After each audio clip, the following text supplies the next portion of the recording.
Hello guys, இப்போது நிறைய crime நியூஸ்லாம் நீங்கள் பார்த்துருப்பீங்க. ஆனால் இது போல் நியூஸை கண்டிப்பாக பார்த்துருக்க மாட்டீங்க. ஜஸ்ட்டு ஒரு அவேர்னஸாக சொல்லட்டுமா, ஒரு முன்னெச்சரிக்கையாக. உங்களுக்கு பிடிக்கல, மேபி நிச்சயதார்த்தம் நடக்க போகுது, எதோ நடக்க போகுது அப்படின்னா பிடிக்கலன்னா விலகிறது ரொம்ப ரொம்ப நல்லது. கிட்டத்தட்ட பல கோடி ரூபா மதிப்புள்ள ஒரு சொத்து மதிப்புள்ள ஒரு பையனை ஒரு பொண்ணு கொலை பண்ணியிருக்கான். அதோடைய விவரத்தை பார்த்தீங்க அப்படின்னா ரொம்ப ஒஸ்ட்டாக இருக்கும். அதை பற்றி தான் முழுக்க முழுக்க வீடியோவில் பார்க்க போகிறோம். வாங்க வீடியோக்குள்ளே போகலாம். இந்த பின்னாடி ஒரு ஃபோட்டோவில் இருக்கான்ல, இந்த பையன் இப்போ உயிரோட கிடையாது. அவனுடைய பேர் பார்த்தீங்க அப்படின்னா கேட்டன் விஷால் அகர்வால். 26 வயசு தான். ஓகேவா? கிட்டத்தட்ட சக்ஸஸ் குரூப்னு ஒரு பெரிய கம்பெனி, அந்த கம்பெனியுடைய டைரக்டர் அண்ட் சிஎம்ஓ. எப்படி ப்ரோ 26 வயசில் எப்படி அப்படின்னா, ஒரு ஃபேமிலி பெரிய கம்பெனியில் பெரிய பொசிஷன்ஸில் இருக்கும்போது ஒரு ஹெட்டாக கூட இருக்கிற மாதிரி வச்சுக்கோங்களேன். அப்போது அவங்களுடைய பையனுக்கு அந்த பொறுப்பு கொடுத்து அழகு பார்க்குறது. ஜஸ்ட் ஒரு ஃபேமிலி ரிலேட்டட்னு வச்சுக்கோங்களேன். அவங்க அப்பா பெரிய ஆளாக இருப்பார், அதில் ஒரு பெரிய பொறுப்பு. ஓகேவா? அந்த பையன் இப்போ உயிரோடு இல்லை. ஓகே, தெளிவாக சொல்கிறது எப்படின்னா, இவ்வளோ பல கோடி ரூபா மதிப்புள்ள சொத்து இருக்கக்கூடிய பையன் உயிரோடு இல்லை. என்ன தான் நடந்தது அப்படிங்கிறத நம்ம பார்க்கலாம். கிட்டத்தட்ட இந்த பையன் என்டர்பிரினர்ஷிப் கிராஜுவேட் வேறு. இதில் சும்மா கிடையாது, கிராஜுவேட்டில் நல்ல ஒரு படிப்பு படிச்சிருக்காரு. இதில் அவங்க அப்பா அம்மா சார்ந்து ஒரு சில ஃபேமிலி ரியல் எஸ்டேட் பிஸ்னஸ் சார்ந்து இந்த சக்ஸஸ் குரூப் இருந்திருக்கு. புனேயில் இது நடந்துகிட்ருக்கு. ஓகேவா? இந்த பையனை ஃப்யூச்சராக பார்த்துருக்காங்க. இந்த பையனை தான் ஃப்யூச்சராக இந்த சக்ஸஸ் குரூப்போடைய ஃப்யூச்சராக பார்த்துருக்காங்க. பட் ஆனால் இந்த மாதிரி ஒரு நிலைமை வந்துச்சு. பின்னாடியில் ஒரு ஃபோட்டோவில் ஒரு அம்மா இருப்பாங்கள்ல, இவங்க நேம் பார்த்தீங்கன்னா சியா கோயல். இவங்க ஒரு பேக்கரியோட ஓனர். ஓகேவா? பிப்ரவரி மாதம் இந்த கேட்டனுக்கும் கோயலுக்கும் பார்த்தீங்க அப்படின்னா அந்த என்கேஜ்மெண்ட் சார்ந்து நடந்தது. மேரேஜ் எப்போ அப்படின்னா கிட்டத்தட்ட நவம்பர் மாதம் மேரேஜ் அதை நடைபெறதாக இருந்தது.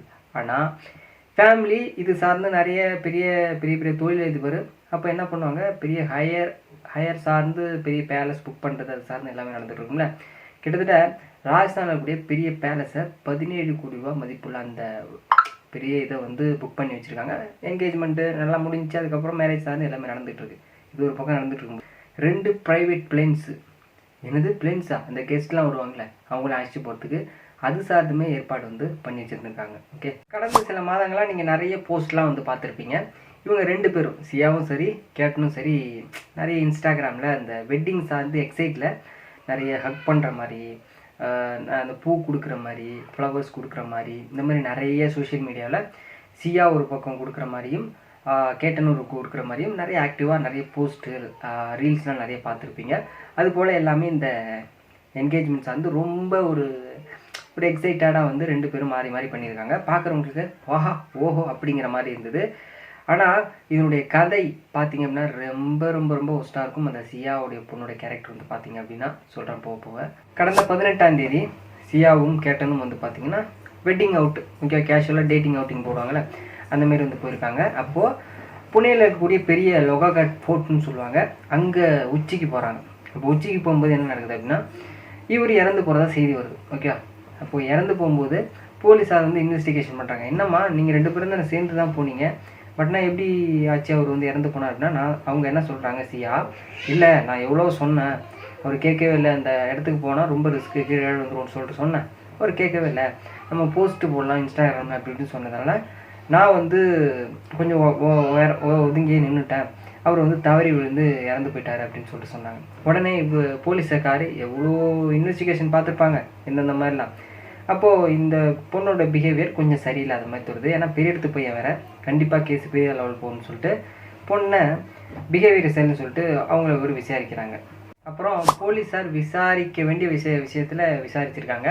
உண்மையெல்லாம் வெளில வருது. இதில் இன்னொரு கேரக்டர் இன்ட்ரோடியூஸ் பண்ணுறேன். அந்த கேரக்டரோட நேம் பார்த்தீங்க அப்படின்னா சேட்டன் பவுலால் சௌத்ரி. 22 வயசு தான். ஓகேவா? இவன் ஒரு ஃப்ரூட் பிஸ்னஸ் நடத்திட்டு அந்த பிஸ்னஸ் சார்ந்து ஒரு தொழில் நடத்திட்டு இருக்கான். இவனுக்கும் சியாவுக்கும் நவம்பர் 2025 சியா மீட் பண்ணுறாங்க. இந்த பிஸ்னஸ் சார்ந்த ஒரு மீட்டிங்கில் சியாவும் இந்த சௌத்ரியும் மீட் பண்ணும்போது ஜஸ்ட்டு க்ளோஸ் ஆகும்போது அது சார்ந்து ஒரு காதலாக மாறுது. அப்படியே கொஞ்சம் கொஞ்சமாக ஃபோன் நம்பர் வாங்கி என்னென்ன நடக்குமோ நார்மலாக ஒரு லவ்வர்ஸ் லைஃப்பில் அந்த மாதிரி நடக்குது. அப்போது ஒரு நாள் இந்த மாதிரி தெரியுது, இந்த மாதிரி என்கேஜ்மெண்ட் பண்ணிருக்காங்க, வெட்டிங் நடக்க போகுது. அப்போது இவனுக்கு ரொம்ப கோவம், சௌத்ரிக்கும் சரி சியாவுக்கும் சரி. அதை அடுத்தடுத்து என்ன கதைங்கிறது சொல்கிறேன். பிப்ரவரி மாதம் என்கேஜ்மெண்ட் முடியுது. ஓகேவா? நவம்பர் மாதம் இந்த வருஷத்துக்குள்ள அவங்களுக்கு வெட்டிங் நடக்க வாய்ப்பு இருக்குது. ஆனால் 2025 ஒரு பிஸ்னஸ் மீட்டிங்கில் சியாவும் சௌத்ரி மீட் பண்ணி அது காதலாக போயிருக்கு. பார்த்தீங்க, அதை நல்லா ஞாபகம் வச்சுக்கோங்க. இந்த பபுலால் சௌத்ரிக்கு ரொம்ப அப்செட்டு.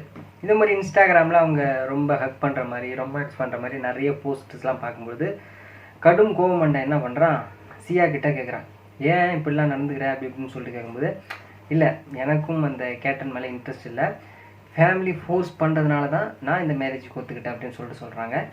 ஆனால் போஸ்ட்டு மற்ற இதெல்லாம் பார்க்கும்போது அவங்க இன்ட்ரெஸ்ட் இல்லாத மாதிரியே தெரியுது. அந்த கொஷினை உங்கள்கிட்ட முன்வைக்கிறேன். அப்போது உனக்கும் பிடிக்கலையா, யார் சௌத்ரி கேட்குறான், பாபுலால் சௌத்ரி.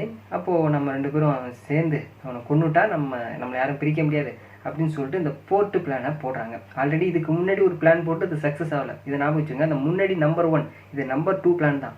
இதில் தான் அவங்களுக்கு சக்ஸஸ் ஆகிருக்கு.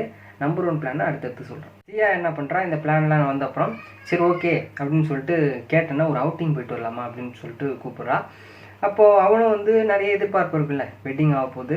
அப்போ ஒரு சில எதிர்பார்ப்பு சார்ந்து சரி போகலாமே அப்படின்னு சொல்லிட்டு அவனும் கேஷுவலாக வந்து போகிறான். அப்போது கிட்டத்தட்ட ஒரு 20-30 அடிக்கு பேக் சைடே வந்து அந்த சௌத்ரி வந்து பின்தொடர்ந்தே வந்துட்டுருக்கான். ஆனால் அவனுடைய ட்ரெஸ் கோட் எல்லாமே வந்து சிசிடிவியில் பதிவாயிடுன்னு சொல்லிட்டு ஒரு நிறைய உரைகள்லாம் மாட்டிட்டு வரான். அதை எடுத்து சொல்கிறேன் என்னங்கிறத. இந்த சியா என்ன பண்ணுறா, ஒரு அப்டேட்டாக வந்து இவன்கிட்ட சொல்லிகிட்டே வரான். யார், அவன் காதலன்ட்ட சௌத்ரிகிட்ட, நாங்கள் கிளம்பிட்டோம், நீ கிளம்பி ரெடியாவா அப்படின்னு சொல்லிட்டு பக்கத்துலேயே பின்னாடியே பின்தொடர்ந்து வரான். நல்ல ஒரு வேற்றுக்கிரக வாசி மாதிரி ட்ரெஸ் கோடெல்லாம் போட்டுட்டு சிசிடிவியில் தெரியவிடான்னு சொல்லிட்டு அப்படியே பின்தொடர்ந்து வரான். ஒரு நேரம் என்ன ஆகுது, வரும்போது மேலே உச்சிக்கு போகும்போது கேட்டனும் சேர்த்து தள்ளி விடான், சியாவும் சேர்ந்து தள்ளி விடான். இறந்து போயிடுறாரு. இதுக்கப்புறம் என்ன நடக்குதுன்னா, சட்டம் தன் கடமையை செய்யும்ல, கண்டிப்பாக செஞ்சுருக்கு. இந்த ரியாஸும் சரி சௌத்ரியும் 2 பேரும் வந்து அரெஸ்ட் பண்ணிட்டாங்க. கிட்டத்தட்ட 7 நாட்கள் வந்து பார்த்திங்கன்னா போலீஸ் கஸ்டடி எடுத்து விசாரணை எடுக்க போகிறாங்க. இவங்க மேலே என்னென்ன பிரிவுகளில் வழக்கு பதிவு போட்டிருக்குன்னா, மர்டர் அண்டு கிரிமினல் கன்ஸ்பிரசி அப்படிங்கிற ஒரு இதில் இவங்க மேலே வந்து கேஸ் வந்து ஃபைல் பண்ணிருக்கு. அது மட்டும் இல்லாமல் இதுக்கப்புறம் அவங்க சேர்ந்து வாழ முடியவே முடியாது. ஜஸ்ட் ஒரு அவேர்னஸான வீடியோ நான் பின்னாடி சொல்கிறேன். கண்டிப்பாக ஜஸ்ட் ஒரு சிம்டம்ஸான சொல்லணும் அப்படின்னா, ஏங்க இப்போது உங்களுக்கு இந்த இன்ட்ரெஸ்ட் இருக்குது, நான் வந்து ஒரு பையனை லவ் பண்ணுறேன் அப்படின்னா, ஜஸ்ட் இதோட எனக்கு பிடிக்கல, என்கேஜ்மெண்ட் ஆனாலும் பரவாயில்ல ப்ரோ, எனக்கு பிடிக்கல, நான் வேறு ஒருத்தனை லவ் பண்ணுறேன், எங்கள் ஃபேமிலி புஷ் பண்ணாங்க, அதனால தான் நான் தான் பண்ணேன்.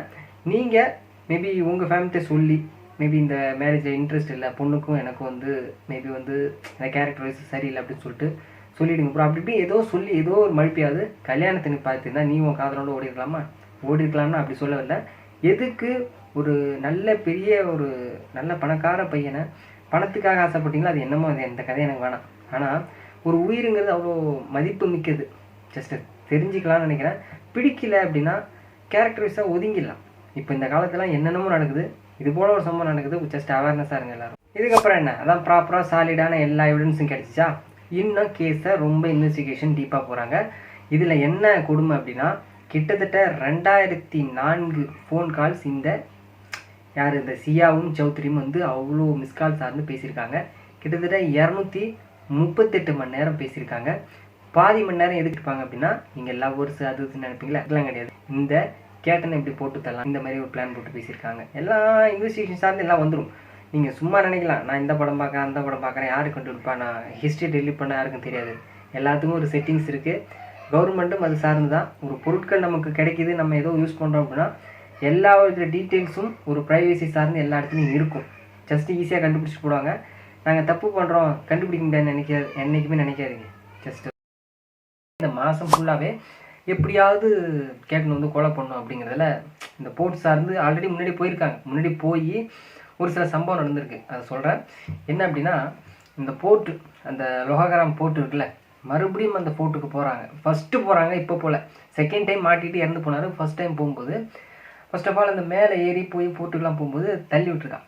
இங்கே தள்ளி விடும்போது அந்த கீழே குச்சி மரக்கிளைகள்லாம் இருக்கும்ல, அது தடுத்து அவனை வந்து சேஃப்டி பண்ணியிருக்கு. ஆனால் 2வது வாட்டி தான் வந்து கண்டிப்பாக உயிரிழக்கிறான். ஃபர்ஸ்ட் வாட்டி நடக்கும்போது இவன் தப்பிச்சிட்டான்னு சொல்லிட்டு தான் அப்புறம் சௌத்ரி அவனுடைய காதலனை கூப்பிட்டுட்டு 2வது முறை வந்து சக்ஸஸ் ஆகிருக்கு அவனுக்கு, அந்த சியாவுக்கு. தள்ளி விட்டான்னு சொன்னல, தள்ளி விடும்போது கீழே இந்த குச்சி கிச்சிலாம் மாட்டிட்டு சந்தேகம் வரக்கூடாதுல்ல, ஆஹா நம்ம தள்ளி விட்டோங்கிற மாதிரி உடனே கத்தி கூப்பாடு போட்டு, ஆஹா என்னுடைய கல்யாணம் பண்ண போகிற வந்து கீழே வந்துட்டார் அப்படின்னு சொல்லிட்டு கூப்பிடும்போது அக்கம் பக்கம் இருந்தனால வரும்போது வந்து அப்படி இப்படி சொல்லிட்டு எல்லாத்தையுமே வந்து அவரை ரெஃப்ரெஷ் பண்ணி கூப்பிட்டு வராங்க. உயிரோட பார்த்துட்டா அந்த சியாங்கிறவங்க. வேறு என்ன பண்ணுறது, ஏன்னா அவன் தள்ளி விட்டது மாதிரி சிம்டம்ஸ் கிரியேட் ஆகக்கூடாதுன்னு சொல்லிட்டு நான் பக்கத்தில் ஒரு பாம்பு பார்த்தேன், அது கொஞ்சம் அதிர்ச்சியாகி தான் அவன் மேலே கை வச்சு அது நீ தவறி விழுந்துட்ட அப்படின்னு சொல்லிட்டு உடனே ஹெல்ப் பண்ணிட்டு ஒரு நாடகத்தை வந்து போடுறான். இதில் அந்த கேட்டனும் ரொம்ப ரொம்ப நம்புகிறான். ஏன்னா எல்லாமே மறைக்குன்னு சொல்லுவாங்கள்ல, அதுபோல் ரொம்ப வெகுளியாக இருந்திருக்கான் அந்த பையன். இப்போது அந்த சியா ஆடம்பர வாழ்க்கைக்கு ஆசைப்பட்டாங்களோ இல்லை காதலனோட வாழ ஆசைப்பட்டாங்களோ அது ரெண்டாவது பட்சம். ஃபர்ஸ்ட் ஆஃப் ஆல் வந்து இப்போ அவங்க நிம்மதியாக இருக்க முடியுமா? இப்போ சௌத்ரிங்கிறவங்கள காதலிச்சு சியா எப்படியாவது கேட்டனை போட்டு தள்ளிட்டா நம்ம ஈஸியாக நல்லா வாழ்ந்துடலாம்னு நினச்சாங்கல்ல, அதுக்கு சட்டம் ஒழுங்குலாம் சும்மா கிடக்குன்னு நினைக்கிறாங்களா? புரியல. இப்போ அவங்களுக்கு காலம் முழுக்க கண்டிப்பாக ஜெயில் தான் இருக்கணும். பெரிய ஆள் வேறு இறந்து போனது. அதனால் அவங்க பிடிச்ச லைஃப்பை இதுக்கப்புறம் வாழ முடியாது. அதாவது முடிவெடுக்கும்போது யோசிச்சு முடிவெடுக்கணும்.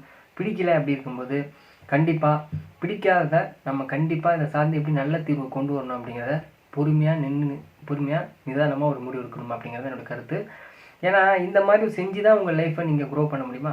ஏகப்பட்ட உலகத்தில் நிறைய மக்கள் இருக்காங்க. நிறைய நல்லது மட்டும் எடுத்துக்கோங்க, கெட்டதை எடுத்துக்காதீங்க. தேங்க்ஸ் ஃபார் வாட்சிங்.